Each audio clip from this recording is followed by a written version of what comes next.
Looks How does good. that look? Good? Perfect. Perfect. Audio okay? Is my voice coming through okay? Yep. Yep. Great. Good to go. This is the image you're seeing is kind of a palimpsest of an archival page from the papers of Violetta White Delafield that I'll talk about in a little while. But tonight I'm going to be talking about amateur mycology, the history thereof. I've given this talk and developed it in many ways over the years under the title of Great Goddess of Decay. But tonight I wanted to have an overlay of what I've done in terms of mycological research and archival research in presenting the history of mycology, and especially amateur mycology. This will be generally chronological. I used old nomenclature, so I don't know that I'm going to transpose the fungi that you'll see with their new names, but there you are. And I'll be doing a lot of readings from personal letters and other texts to really illuminate a literary and poetic perspective, trying to, as I've said, trying to reclaim mycology for the humanities. So when I first got interested in mycology, I thought immediately mushrooms are a window to the imagination. I thought immediately of the famous mushroom in Alice in Wonderland. And then I began to study the mushrooms, as you all have done in forays and other things. But when you come across something like this, you realize that all of those other things may be very, very ordinary, and this is the mycologically strange. Or you might come across something like this, a slime mold, an acellular plasmodial streaming being that in the Middle Ages might have been called liquid meat. I haven't encountered this in the woods quite like this, but another former president of Coma, Diana Smith, took this amazing photograph of Tubifera ferruginosa, the raspberry slime mold sporulating. And I've taken my inspiration from this guy. I won't say much about him because I'm sure you all know the writings of Henry David Thoreau, but he did say, the purest science is still biographical. Nothing will dignify and elevate science while it is sundered so wholly from the moral life of its devotee. And that's something that has intrigued me for all of these years. Mushrooms are fascinating, but the people who study mushrooms are even more fascinating. And I got started in archives at the New York Botanical Garden, where I was fortunate enough to organize collections of some of the greats in botany and mycology. And here are two of them. Arthur Cronquist, who developed a whole system of understanding flowering plants, the taxonomy and classification of flowering plants. Clark Rogerson, I'll get to in a little while. But Arthur Cronquist, who you may not know, was a brilliant botanist. And I have one piece from an exam that he gave to his students at Columbia University, Quixotic Questions for Botanists. It was a Botany 111 exam. And the questions were absolutely out of this world. And I'll read one to you. This is one of the 8 questions that he posed on this final examination in a botany course. He writes, under your chair is a kit containing tools and materials, including Novocaine, for removing your own appendix. During your post-operative recovery, write an account of the marvelous varieties of microbial existence and successful survival under strange and unusual conditions of some of these organisms. And then tell the specific actions you took to cope with virus, bacteria, and fungi. Give equal time to their survival and your survival. I'll say no more about Arthur Cronquist, but I will show you a list of some of the archives that I have used, not only working as a professional archivist in one of them, the Lewis T. Mertz Library of the New York Botanical Garden, but many others here in which I've done mycological archival research for the people that I'll be talking about. And one of these was the so-called father of mycology, Louis David von Schweinitz. I won't say much about him. I did organize his papers. There are other papers in a Moravian archive in the United States and the American Philosophical Society, but NYBG does hold some of his papers, basically all in Latin. So I'll say no more about that. My Latin is a little rusty. But to begin to understand the evolution of amateur mycology, we have to go to the city of Boston.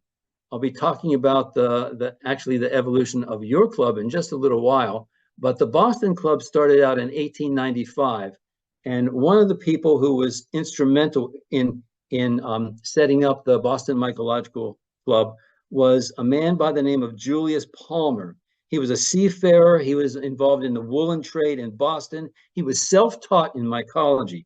In 1877, he wrote a piece called Toadstool Eating in a popular science monthly. He wrote a book about mushrooms, and he was private secretary to the deposed Queen Liliuokalani of Hawaii. It's just an incredible story. I don't have time to really delve into it here, but here you see a letter of his from Washington, D.C., July 4th, 1897, to Charles Horton Peck, who I'll get to in just a minute. He said, on January 22nd, I left Boston and have since been in this city as a representative of the Hawaiian people and in the service of their queen. So there's a story that I'll leave you with for you to uncover. But Charles Horton Peck was the authority in New York State and in the Eastern United States and nationally throughout the latter part of the 19th century. He started in as the botanist in the Cabinet of Natural History in 1868. He identified, named, and illustrated over 2,700 species of fungi, some of which the names are still hold up. I organized his archive, which was fairly well organized to begin with, but his correspondence and his own art, which you see here, a representation of Amanita muscaria. There were over 2,100 illustrations like this, a little stiff and formulaic, but still something that accompanied his writings and a herbarium collection with which his entire archive was associated with. So Peck was really very important in terms of people going to learn about mushrooms from an expert. He corresponded with Charles Christopher Frost, William Ballou, McIlvaine, amateurs, social workers, and among many amazing things, he did the first recorded ascents of several Adirondack mountains. He didn't like to leave New York State. He really didn't travel that much, but he was an expert in the macrofungi of his time. And his papers are at the New York State Museum. The content of those papers include his correspondence, his writings, and his artwork. One of the peculiarities of this collection in the New York State Museum was the writings and the illustrations of Mary Elizabeth Banning. If von Schweinitz was the father of mycology in the United States, perhaps we can call Mary Banning the mother. She developed a portfolio of fungi entitled The Fungi of Maryland, and she donated it to the Peck collection in 1890. It has 174 plates of her original artwork and descriptions of fungi that she collected in Maryland. So she was a Peck correspondent from 1879 to 1897. She lived in Talbot County, Maryland. This illustration of Agaricus illudens, which I think we know now as Omphallotus illudens, reads like this. Agaricus illudens Schweinitz.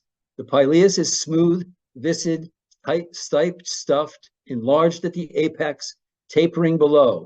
It was the smallest form of the plant I ever saw, though it grew in the rich vegetable mold that filled an old stump in very wet weather. Spores white, globose, 0.00018 of an inch, August 1889. So if she's measuring spores, you know she has a microscope. So she was a serious amateur, and it was odd to be able to have to discuss display of her artwork as a separate project of the museum and yet included in the Peck papers.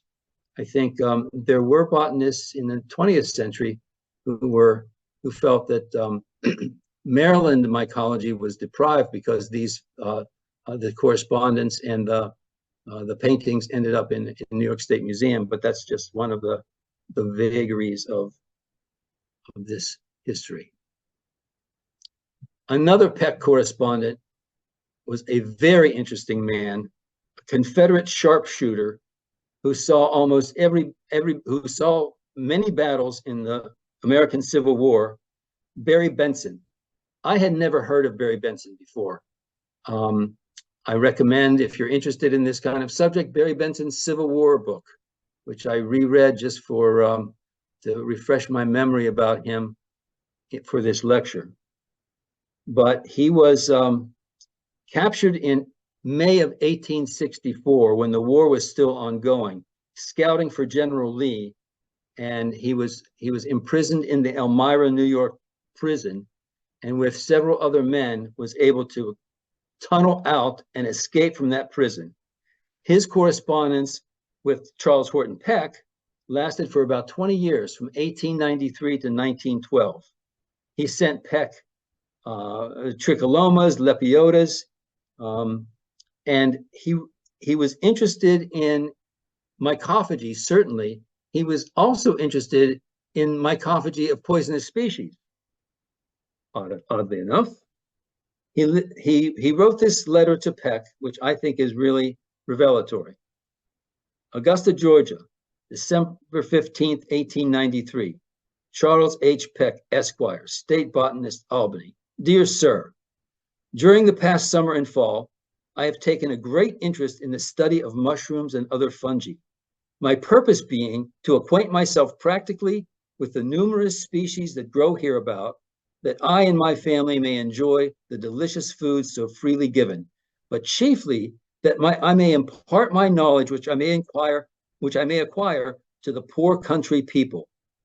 They live hard.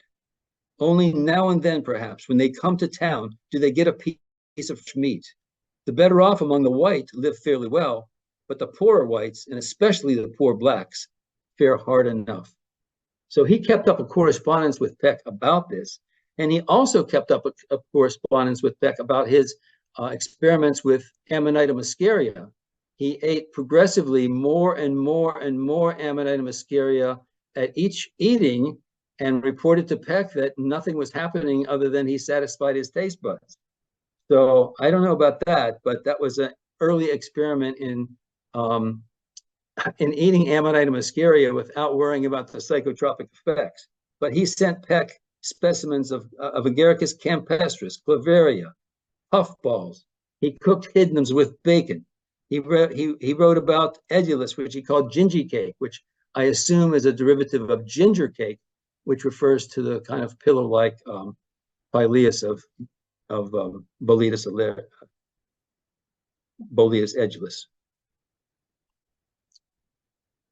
In 1897, there was somewhat of an uproar in Washington, D.C. over the death of Count Achilles de Vecchi, who, with a friend of his, ate a plate of Amanita muscaria for breakfast. Now, I don't know where there's an archive of Achilles de Vecchi's papers.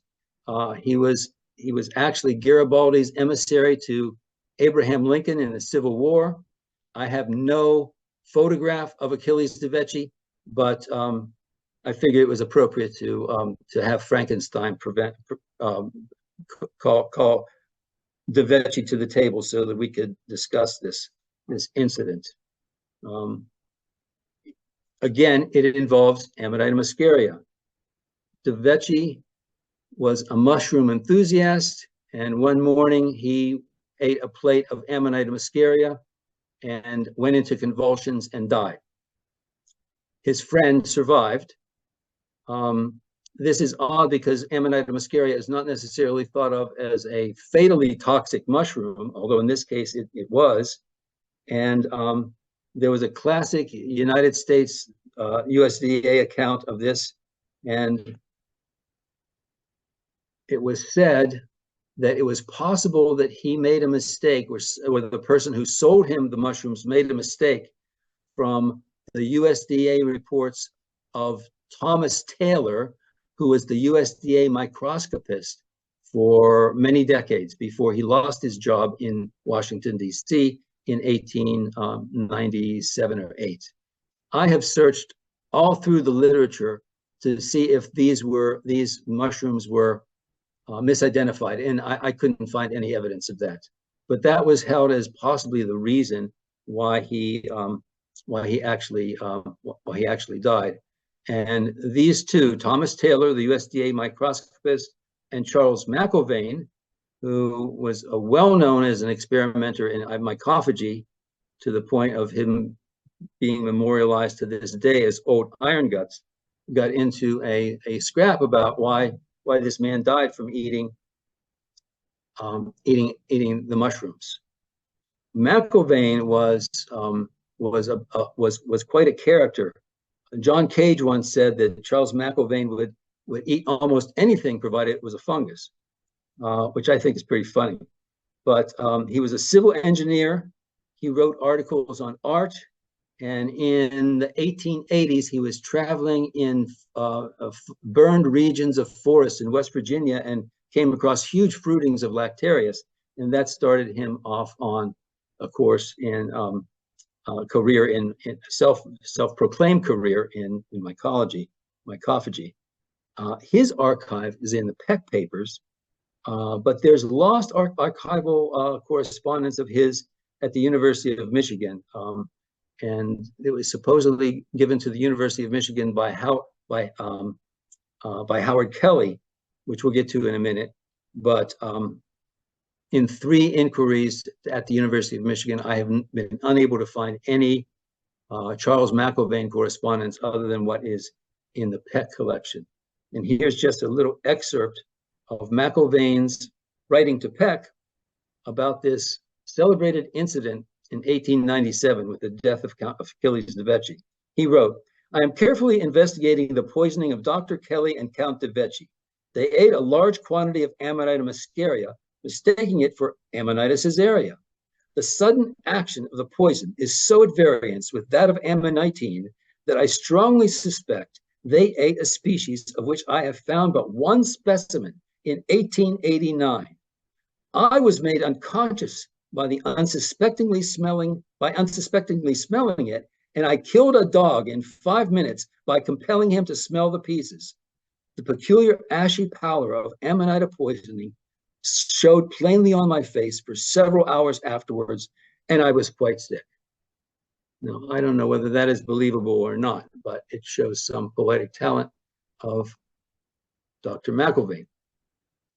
Now, these were the 4 species of mushrooms that this USDA report claimed were sold regularly by African-American market women at the K Street Market in Washington, D.C.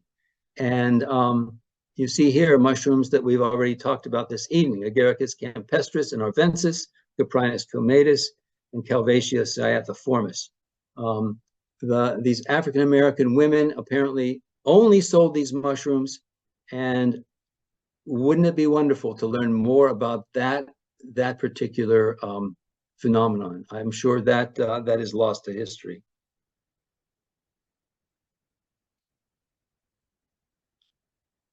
As far as the Mycological Society of Washington is concerned, incredibly, it was founded just a month before the Achilles de Vecchi poisoning in October 6, 1897. And in the USDA fungus collection, which I visited some years ago, I found the minutes to the meetings of your club, or the predecessor of your present club, and it was steered largely by Cornelius Shear, who was a very well-known professional mycologist through the 20th century, and the Asa Gray Bulletin, named after the Harvard botanist, was the newsletter of the club at this time. Some of the members were Mary Fuller, Thomas Williams, Flora Patterson, and Frederick Brendel, which we'll get to. Peck, Farlow and Underwood were made honorary members, and Cornelius Shear also is should be lauded for his attempt to preserve the correspondence and letters of other earlier mycologists like Henry Ravenel. Now, this is a photo that I pulled from the internet. I don't know the exact date, but there's an incredible letter in the USDA fungus collections, which is associated with the National Agricultural Library. And the letter is from Frederick Brendel to Charles Horton Peck about an incredible fruiting of mushrooms that was found on the Potomac Flats in around the 1880s or 90s, when the Potomac River was being dredged, or right immediately after the Potomac River was being dredged. So this man, Mr. Brendel, writes about Tricholoma personatum and Lepistanuta, the bluet. He talks about a purple edible mushroom with pinkish yellow spore print, which he didn't name as Lepistanuta, but I think that's what he was talking about. And he writes this to Charles Horton Peck. These mushrooms grow in great profusion on the Potomac Flats in company with Clitosobe multiceps and Caprinus comatus. This mushroom growth will be a wonder of the world. It seems to me that the entire flats will soon be one solid mass of fungi. Caprinus, comatus, and Clitosobe grow, I should say, by the 100,000s, and of the purplish ones, bushels of them can be gathered in a few hours. The soil of these flats was made about 4 or 5 years ago from the dredgings of the riverbed and is about 10 feet pure earth and only begins to dry now.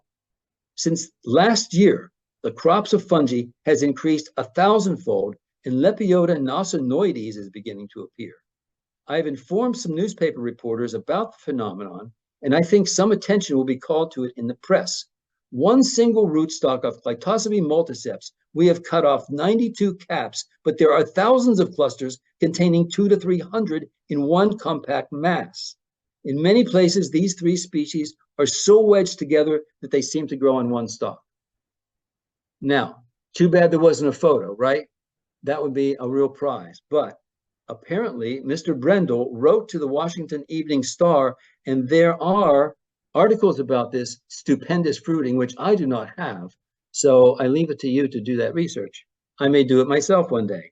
But a week later, November 15th, 1898, he writes, here's the title, Washington Evening Star, Mushrooms on the Island of the Potomac.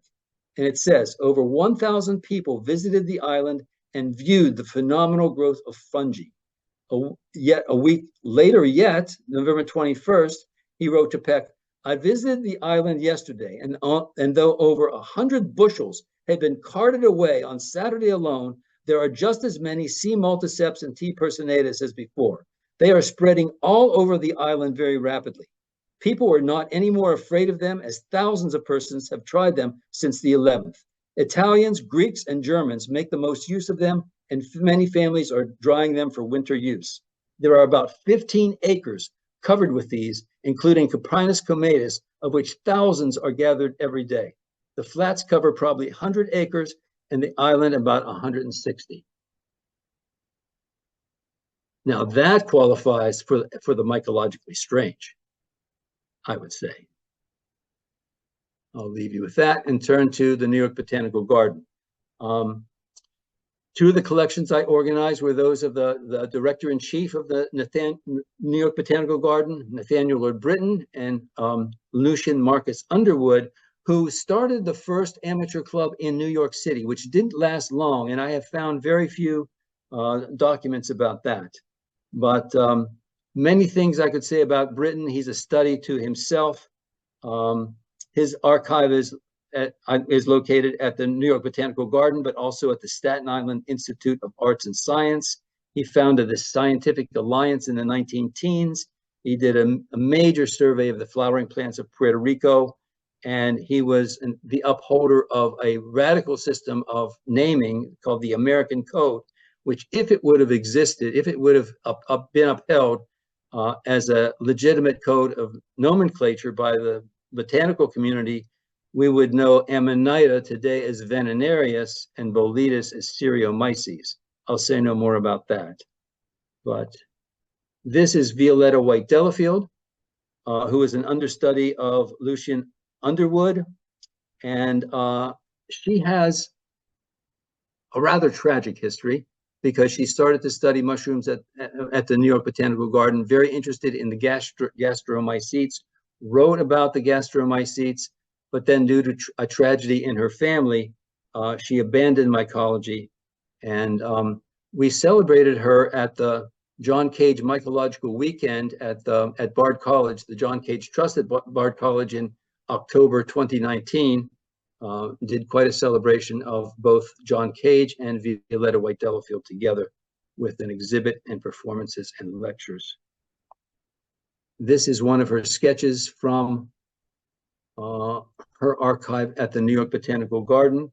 And to do the research on this woman, Violetta White Delafield, I first looked at her watercolor paintings at the Historic Hudson Valley Institute, which was then transferred to Montgomery Place and Bard College. The Delafield family papers were at the Firestone Memorial Library in Princeton, and an unprocessed collection I finally found at the New York Botanical Garden just a few years ago to do this research. So there's plenty of archival information about her. William Alfonso Merle was a staff mycologist at the New York Botanical Garden from 1904 to 1924. He founded the Yama Farms Mycological Society in the Catskills, and he really studied the macrofungi, agarics, boletes, and polypores. He studied, he found the parasitic principle of chestnut blight. And actually, the Biltmore estate is very much in the news because of the tragedy in Western North Carolina. Merle actually advised the owners of the Biltmore estate in 1904 about the chestnut blight that was ruining the trees on that property. He wrote many, many popular books for children and for teens about mycology, and his archive is in the New York Botanical Garden. When I started there as an archivist, I said, I really want to organize the letters of William Merle, and I was told there aren't any. But when one starts on an archival project, things come out of the woodwork, and suddenly there were 3 boxes found in the herbarium that belonged to him. So I was happy to have organized that collection. He's well known for founding Mycologia, which still exists as the premier mycological journal in the United States. And the colorful watercolors of russulas and lacteriae that you see on the right are by the artist Mary Eaton.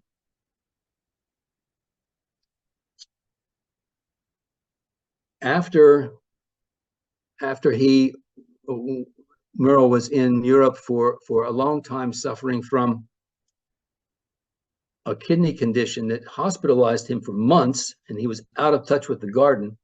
He fell out of favor with Nathaniel Le Breton and abandoned his position at the garden, and was found a few years later in Florida playing the piano at the Tin Can Tourist Camp near Gainesville. He was recognized by a University of Florida mycologist and was rehabilitated and went on to a second career in mycology in Florida. That's another quite fascinating story. So the man in white on the right is Howard Kelly, who during the later part of the 19th century and early 20th century was probably one of the most famous doctors in the United States. He wrote massive manuals on obstetrics and gynecology. He used radium for the first time to treat cancer. And he was very, very interested in herpetology and mushrooms. He was a very wealthy man. He lived in Baltimore, and here he is with the 4 doctors, the 4 great figures of Johns Hopkins University: William Henry Welch, William Halsted, Sir William Osler, and Howard Atwood Kelly in a famous painting by John Singer Sargent. And one of his peculiarities, some would say this was a peculiarity, was he he wore a button on his lapel with a question mark imprinted on it. And when people would ask him, what's the question? He would say, what do you think of Christ? He was an evangelist of the first water, and he was well known to chase down people like the likes of Henry Louis Mencken, who was the founder of the magazine American Mercury. He was a journalist who worked for the Baltimore Sun, probably the most famous public intellectual and journalist of the 1920s. And he believed that evangelical Christianity was based on hate. And he was assigned to cover the Scopes trial, the Scopes monkey trial in May of 1925 in Tennessee. And he and Howard Atwood Kelly, who was interested in mushrooms, had a running battle in the Baltimore press because Kelly was continually trying to convert Mencken to Christianity when Mencken questioned how Kelly could possibly be a scientist and uphold the religious beliefs that he did. He said Kelly was the most implacable Christian I ever knew. And I'm going to read one short passage of their exchange in the Baltimore press. Mencken wrote about Kelly, before cockcrow in the morning, he has got out of bed, held a song and praise service, read 2 or 3 chapters in his Old Testament, sung a couple of hymns, cut off 6 or 8 legs, pulled out a pint of tonsils and eyeballs, relieved a dozen patients of their appendices, filled the gallstone keg in the corner, pronounced the benediction, washed up, filled his pockets with tracts, got into a high-speed automobile, and started off at 50 miles an hour to raid a gambling house and close the red light district of Emery Grove, Maryland. Phew. Kelly returned with this. This is from, where's this from? The Baltimore Sun. It begins, in which Dr. Kelly develops the most unexpected sense of humor and slays that devilish Philistine Mencken. To the editor of the Sun, this is Kelly talking about Mencken. To the editor of the Sun, if Mr. Mencken would put on a photospectral heliograph on his ramshackle tergiversating cerebrum, I think he would discover that he was something of a Synentonathus physoclystis leverite levantine bellini with parasidactyl affinities. In other words, an acanthopterygian loafer branch not far removed from a plectonathic sesquipedalian orthopter. My opinion of my mendacious friend is summed up in the expressive hemi-semi-demiquaver orthrophotosucophanto-dicotyloporus. This is my most gentle response to his last innocuous blustering. Phew. Well, he was so well known as a mushroom enthusiast that the Baltimore Sun wrote articles about him. Dr. Kelly hunts mushrooms in park. He was so wealthy that he kept Louis Christopher Krieger in his employ as an artist, doing some of the greatest renditions of fungi in the canon of mycological art in the 20th century. And Krieger actually, interestingly enough, worked for Thomas Taylor as an assistant back in the 1880s, but he was employed by Howard Kelly. And here's an example of his artwork. And he also organized the catalog of the mycological library of Howard Kelly. Kelly, being a very wealthy man, collected all of this mycological literature. This book was privately published in 1924.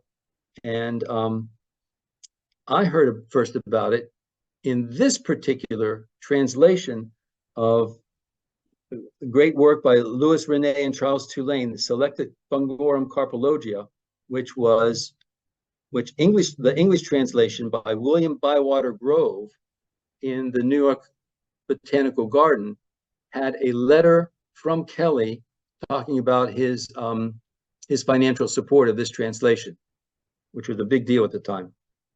I would never have known about Kelly had I not found this particular letter in this particular in this particular archival collection, but there you are. Others in this history, in the early part of the century, were people like Curtis Gates Lloyd, who wrote mycological notes, his own private newsletter. He was a gadfly who insisted on poking fun at mycologists who put their names at the end of species names, and he created a fictitious character called Professor McGinty that some mycologists actually thought was real. So the mycologist and historian of mycology,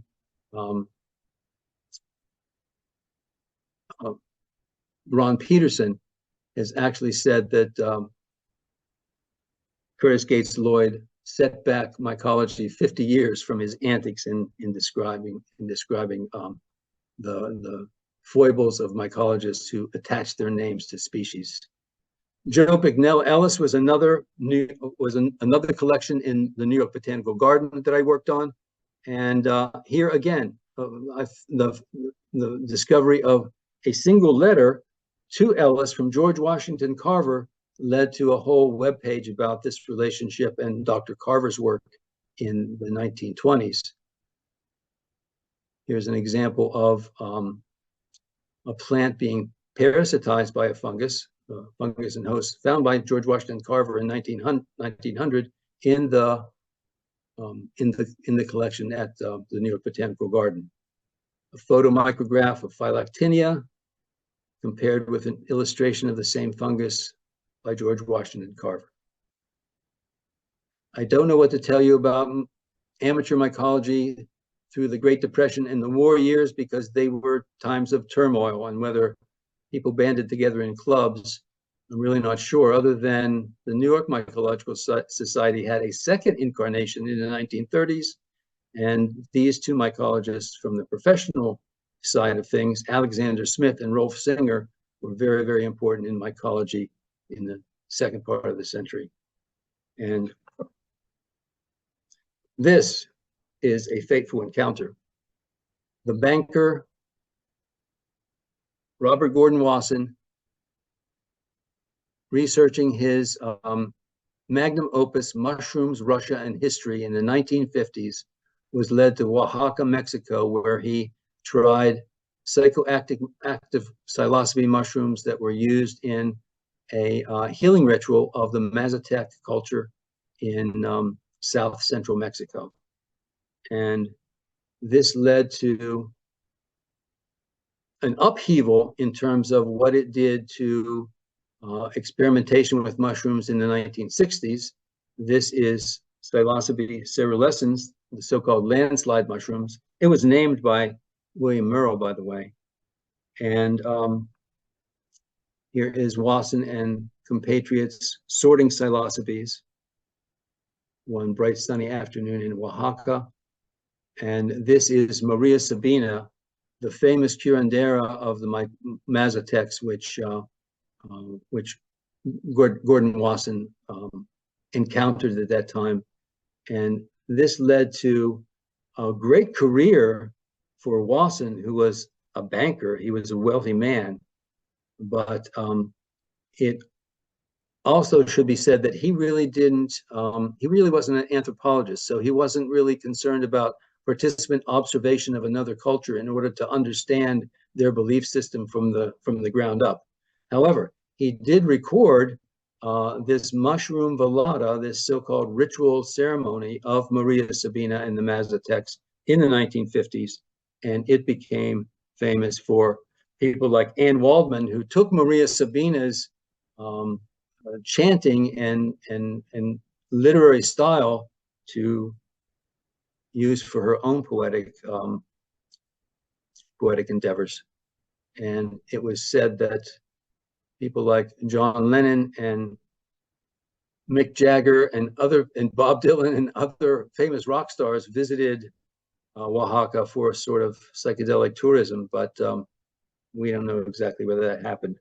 In the meantime, it really sparked other people and other institutions to explore this certain kind of mushroom.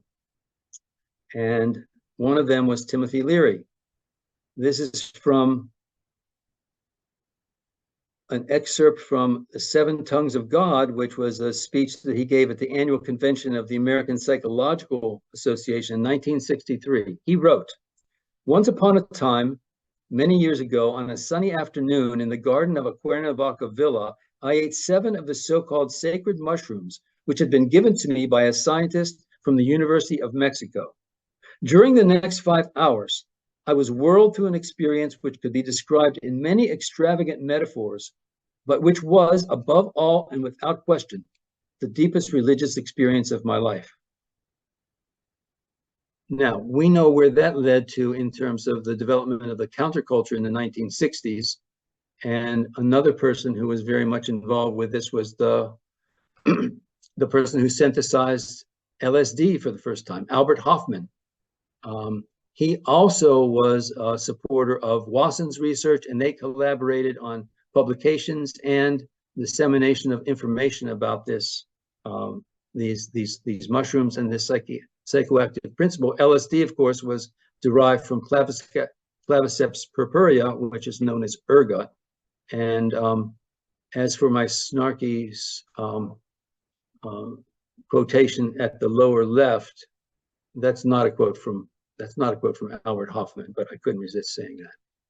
He went on to write another magnificent book, Soma, the Divine Mushroom of Immortality, in which he claimed that Amanita muscaria was the plant that was referred to in the Rig Veda, the hymns of the Rig Veda, which was an Aryan manuscript from thousands of years ago in India.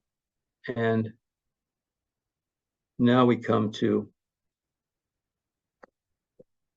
John Cage, who said, "I have nothing to say, and I am saying it, and that is poetry.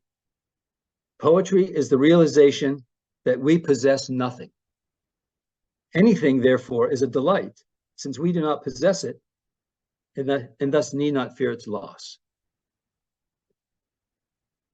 John Cage was one of the most radical composers of the 20th century, and many may think that his interest in mushrooms was a mere eccentricity or something that he did as a hobby that he became also very famous for, but it was as integrated into his thinking about music and silence and noise as anything. His work, 4 minutes and 33 seconds, the so-called silent piece, was a breakthrough in teaching that there was no such thing as silence. There's always something to hear. He redefined silence as non-intentional sound. And in a certain way, he found that he came upon this realization from mushroom hunting in the woods. So he really became an expert mycologist. He taught mycology at mushroom identification at the New School for Social Research. He was appointed by Harry Knighton to the People to People Committee, which formed NAMA. He founded the 3rd incarnation of the New York Mycological Society, and he was very well known for all of these things during his lifetime. He wrote poems. He wrote so many other pieces of literature and artwork as well as music that he's unfortunately sometimes that's neglected. But in his piece Indeterminacy, he used these small vignettes to describe certain situations having to do with Zen Buddhism, mycology, and I'll read a couple of them here. This is one of them. He said, "Once when I was in Ann Arbor with Alexander Smith, I said that in one of the things that I liked about botany was that it was free of the jealousies and selfish feelings that plague the arts, and that I would, for that reason, if for no other, given my life to live over again, be a botanist rather than a musician." Alex Smith said, "That shows you how little you know about botany." Later in the conversation, I happened to mention the name of a mycologist connected with another Midwestern university. Incisively, Smith said, "Don't mention that man's name in my house." He writes in Indeterminacy, There was an international conference of philosophers in Hawaii on the subject of reality. For 3 days, Daisetsu Taitaro Suzuki said nothing. Finally, the chairman turned to him and asked, Dr. Suzuki, would you say that this table around which we are sitting is real? Suzuki raised his head and said, yes. The chairman asked, in what sense Suzuki thought the table was real? Suzuki said, in every sense. I'll read one last one. One evening, when I was still living at Grand Street in Monroe, Isamu Noguchi came to visit me. There was nothing in the room, no furniture, no paintings. The floor was covered wall to wall with cocoa matting. The windows had no curtains, no drapes. Isamu Noguchi said, an old shoe would look beautiful in this room. This was my mushroom mentor, Sylvia Stein, who I met in the early 1990s. And one of the things that was fascinating about her was she was a very sprightly and enthusiastic person about mushrooms and all of nature. Here she is holding a magnificent specimen of Polypus umbellatus. And lo and behold, she knew John Cage very well, and she went on walks with him. And I interviewed Sylvia many times about her experiences with John Cage, and she was delighted to talk about him. She was a violist and a musician from the old school. And when I asked her that whether she listened to his music, she said, "Oh yes, he gave me tickets to come to his concerts all the time." And I said, "Well, what do you think of his music?" She said, "I couldn't stand his music. He was the loveliest person in the world, but I just didn't understand how you could call slapping a big fish against a piano music." So maybe that was a bit a barrier with Sylvia about music, but she never stopped experimenting with mushrooms in terms of mycology. She said the first time she went on a mushroom walk with John Cage, she wore very nice patent leather shoes and a very nice skirt, totally inappropriate for hunting mushrooms in the woods. But she soon learned the routine. And she said the first time that she went out with John Cage and hunted mushrooms, she just gorged herself on these delicious mushrooms. And then when she got back home, she lived in the Bronx.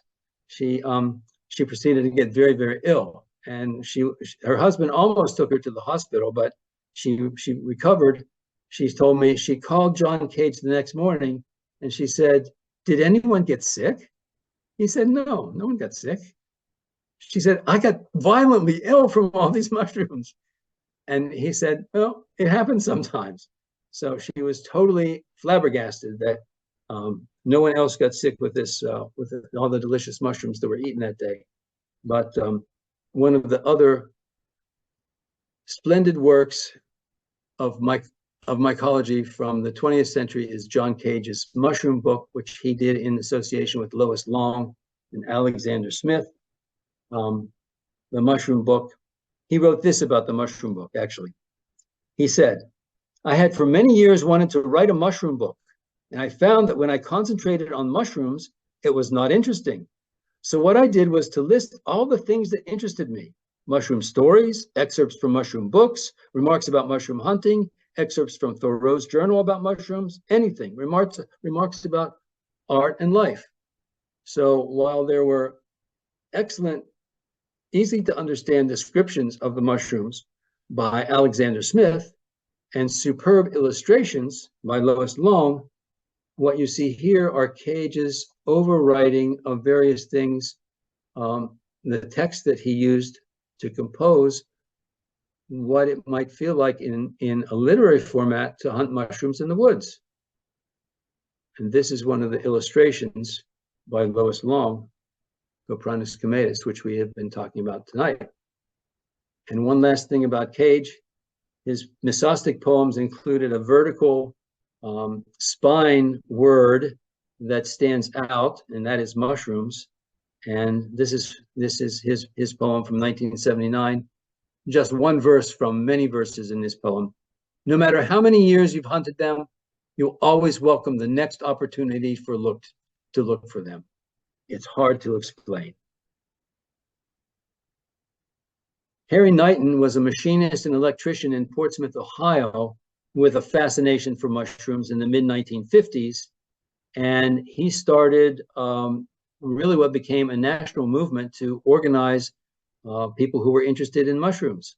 So he went to the People to People project of the Eisenhower administration, which was like a pen pal sort of situation in which people wrote to each other about their hobbies. And he developed this to the point where it became, in 1967, the North American Mycological Association. This is a NAMA foray in 1973. I don't know all of these people. I'm sure we've seen photographs like this before of the crowd at forays, but on the far left, you can see Harry Knighton. A little bit left of center is Hope and Orson Miller, who also were mycologists who went out on the trail with John Cage. And sitting on the ground in the very front, far right, is Marge Morris from Coma, who also was a fellow devotee of John Cage's mushroom walks in the woods.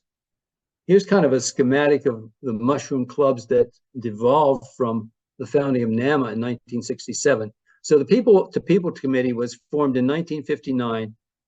John Cage was the East Coast representative of that organization, which he thought was an absolute delight.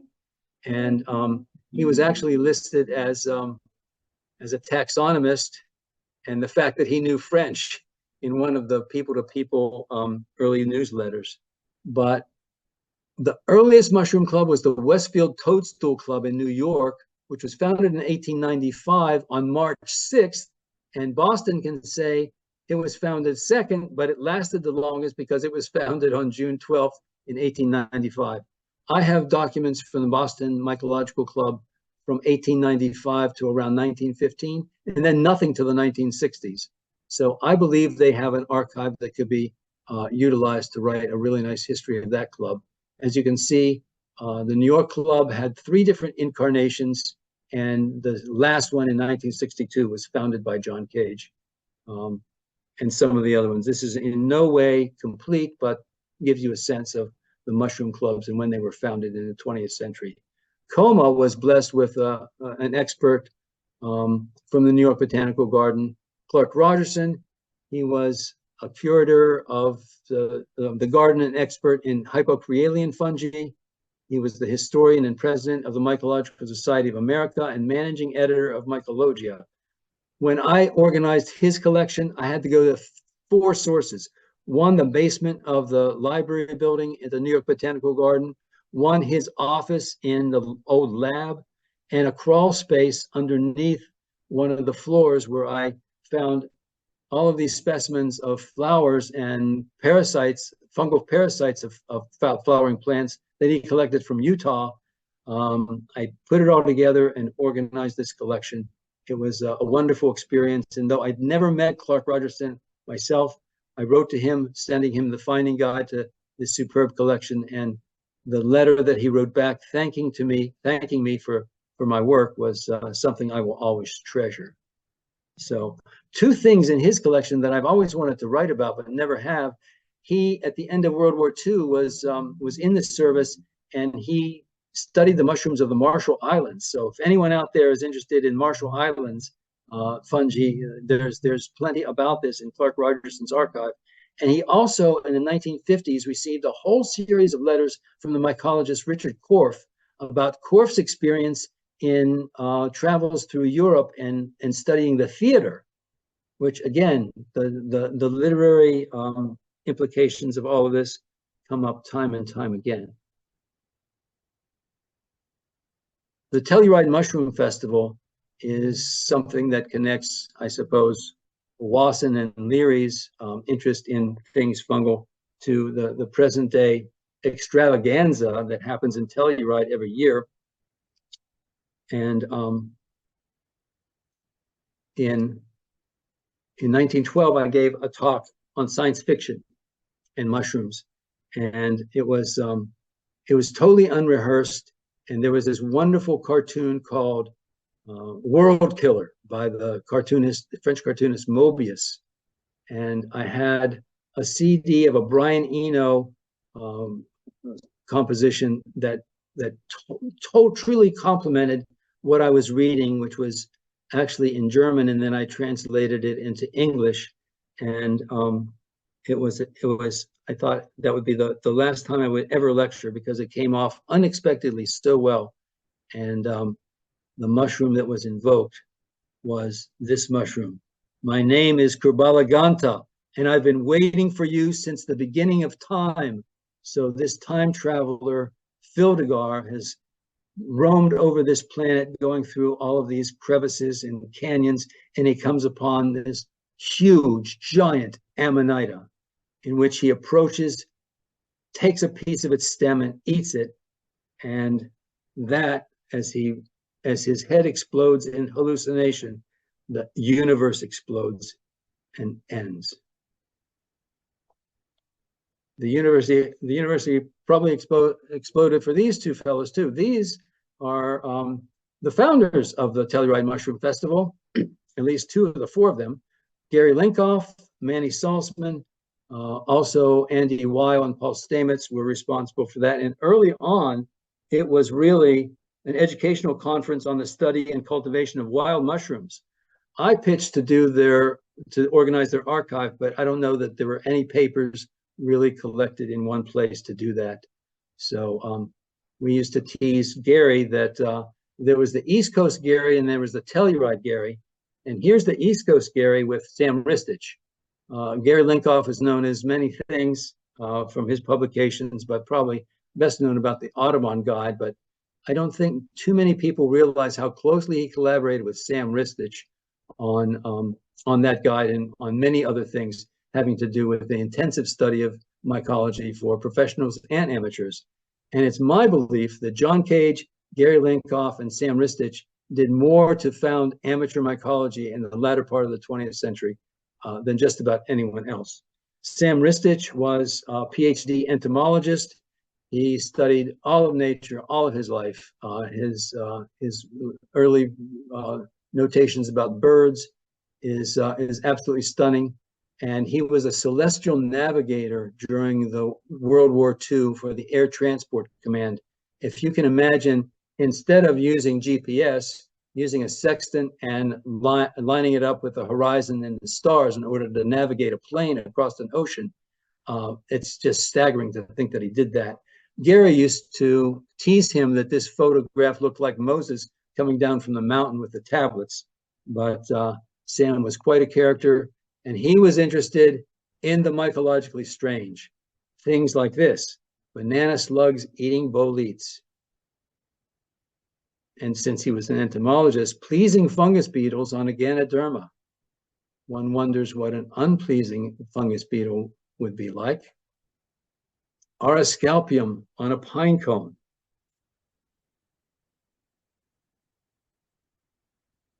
And the one on the upper left, Sam used to call it the troll doll fungus. Maggots on boletes, Pilobolus on a moose dropping, a slug radula trail on a polypore. Who would know what that is? Sam knew. And you couldn't go 30 or 40 yards in the woods with him without him explaining everything around you in terms of the fungi, the flowering plants, the ecology, and I learned a lot from him. Let's see. He also claimed to have invented spore print art. So here's a letter that he got from an admirer from Maryland, actually, with P. Niduland's spore print on the envelope. And when he was employed by the Boyce Thompson Institute for Plant Research, he did one of the first studies of the Hudson River that became really an international resource on estuarine systems. He studied the benthic vertebrates of the Hudson River. But all of this harkens back to an early ecological movement called nature study. And I think that's one of the roots of amateur mycology in the United States. Anna Botsford Comstock and Liberty Hyde Bailey from Cornell University. This photo was taken in 1905, but the premise was get students out to nature face to face, learn everything in the field, not necessarily from books. This is drawing to an end, and I'll talk about a couple of my favorite subjects that I've recently written about in Fungi magazine. Roland Thaxter, who was the mycologist. He was the the first person who really monographed these strange fungi called the Labule-Beniales. And what's remarkable about Thaxter is that he had remarkable parents. Celia Thaxter was probably the most well-known female poet in the 19th century, beyond Emily Dickinson. And his father, Levi Lincoln Thaxter, was a Browning scholar and did readings about Robert Browning at the drop of a pin anywhere he could. So these people were connected with Ralph Waldo Emerson, Thomas Wentworth Higginson, Thoreau, Annie and James Fields, who founded the Atlantic magazine. So Roland Thaxter really grew up in a supercharged transcendentalist milieu, and it was really fun to try to come to grips with the biography of Thaxter in terms of his illustrious parents and the culture and literary ground that they worked in. At this point in Fungi magazine, I'm also writing about Russia, mushrooms in Russia, from a literary perspective, a little bit about the science, and upcoming the roots of mycology in peasant culture. And I really think that's where a lot of our interest comes from in terms of our appreciation of Russian mycophilia. This happens to be the illustrations on the front and back covers of an atlas of mushrooms of Ukraine, but there's all sorts of interesting things like how the Soviets actually imagine Amanita muscaria. We are coming. We will annihilate the entire bourgeoisie. This from a cartoon in 1924. So that's amateur mycology in the 20th century. I just took this as a screenshot from where we are now. Someone who got into mycology over a year ago and grabbed some photos from the internet. I think social media has really transformed mycology in a way which we did not know or foresee 20 years ago. Mushrooms in art are becoming more and more prevalent. Sure, Robert Gordon Wasson talked about the bolete that's evident in Hieronymus Bosch's haywain, but here's another example of using mushrooms in a very expressive way. What Paul Stamets has done in terms of using mushrooms in mycoremediation and microfiltration, and the ecovative folks who grow many things from mycelium are another part of this history. And so is iNaturalist, which was mentioned earlier today in this evening. So last, I'll have to tell you why I had formerly titled this as Great Goddess of Decay. There's a poem, and it goes like this. Where root and stump lie moldering, 'neath leaden dripping skies, there shall we foregather as unwholesome vapors rise. Deep in murky shadow, there where the slime mold creeps, with joy the stout mycologist his pallid harvest reaps.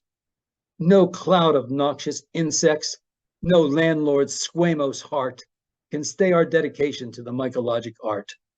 As trampling on into the gloom, right lustily we raise from every loyal gullet an anthem in thy praise. Mycology, priapic muse, great goddess of decay, beneath whose broad pileus we shun the light of day. With saprophytic garlands still let our works be blessed, till thy great whistle calls us home to thy glabrous breast. That was written by Walton Muller, who I have no idea who that is, other than he was a member of the People to People Committee. That was written in 1963. So if I ever collect all my notes from undergrounds into a volume, I will use that title, Great Goddess of Decay. With that, I would like to thank all of these organizations and all of these people without whom I could not do this. Thank you one and all, and I will leave you with that. Thanks very much. Oh, thank you so much, David. So many fabulous stories and fascinating personalities. I'm sure you could have gone on for hours more. And our incoming club president, Tom McCoy, is a huge fan of Mary Elizabeth Banning. And, you know, looking at those illustrations and paintings she did, they were just so fascinating and fabulous. Are there questions for David? You could, if you have any, you could post them in the chat, or you can raise your hand and we can have you just ask them. I just have a silly question. I was struck early in your talk when you talked about I think it was the Confederate soldier who was sending mushrooms to Peck. And I'm just wondering, like, how did people used to collect mushroom specimens and save them? Like, we have our dehydrators now. I mean, I guess it was possible to dehydrate things then, but it certainly seems like it would have been much harder. It probably was, but it was done through the U.S. postal system all the time. People borrowed specimens, people gave specimens, people were always sending things to Charles Horton Peck. Please identify this. Some things were new to him, and he would then monograph them in the state botanist reports. But I've never done a study of what packaging material was available to people in 1880 to do that, but it was done for sure. And just the idea of someone trying to identify something only from a dried specimen blows my mind. But right, I mean, clearly a lot of folks were well practiced in illustrating the mushrooms as well. They were, and dried specimens weren't a problem if they were fairly recent, I suppose. And some mushrooms would last in the transit of mailing them, but Peck and other mycologists had no problems in sharing what they found. And I mean, even now, you can get an appointment to go to the herbarium of the New York Botanical Garden and look at their mushroom collection. I think there's something like 1.8 million specimens, and that's just fungi. And you could take a little snip and look at it under the microscope. So you know, that's there for people to use. I used it in terms of my research on Violetta White Delafield because a lot of her gastromycetes were at the garden, and I was able to examine dried russulas from 110 years ago, and you know, they looked as dry as one you picked last week. So David, there are many kudos in the chat stream. Looks like one from your daughter, in fact. Says, great job, Dad. That's so sweet. Well, with that, I have to say that I'm one of the last people on earth, I've been told, who doesn't own a smartphone or cell phone. So my granddaughter actually made surrogate cell phones for me. And she said, how do you text? Well, I don't text, but I do have an email address, a Gmail address. So if anyone wants to contact me, please use that. And with that, I will say, hi, hello, love you, bye. I see we have a question from Michael Huff. And yes, Michael. First of all, thank you for a spectacular presentation. I learned so much. I've recently got into working with dyes with mushrooms and you know, making pigments. And I'm wondering if in all of the archival material you've gone through, have you found material related to that, mushrooms being used for dyes? Yes, plenty. First of all, do you know Susan Hopkins?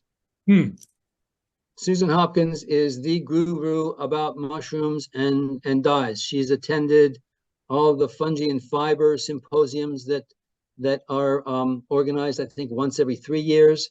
And she really knows more than you can believe about this subject. Yeah. I have a photograph of Sam Ristich with some completed dyed cloth of various colors. I would share that with you, and I might have in my personal collection some things about mushrooms and dyes and the Fungi and Fiber Symposium. So if you drop me an email, I'll look for that and see what I can help you with. Thank you very much. Much gratitude. You're welcome. And there's also a question from Chris Wozniak. I know we're coming up toward 9 o'clock, and we do want to wrap up pretty quickly. So let me see if I can. There we go. We unmuted Chris. Yeah, I do. Just a quick question. I apologize. It's slightly off topic, but you talked about the founders of Johns Hopkins. And years ago, I read a book that illicit drugs, and it mentioned that basically 2 of the 4 founders were active heroin addicts at the time that they founded Johns Hopkins, and continued in that practice because they had free availability. And I can remember, even into the 50s in Kentucky and West Virginia, you could buy heroin. And when I started in pharmacy in the 70s in Chicago, we had boxes of heroin in the basement. And I thought we were selling it unless you knew Vinny or somebody else in the neighborhood. But basically, I'm just curious, did you come across any of that? And it makes me wonder if some of these founders were, I hate to use the term liberal enough to be testing, muscaria or other hallucinogenic mushrooms at the same time. Well, certainly Howard Kelly was not one of the 2 you mentioned. I think it was Halstead who was a fairly well-known cocaine addict. I don't know about the use of heroin or drugs like that, but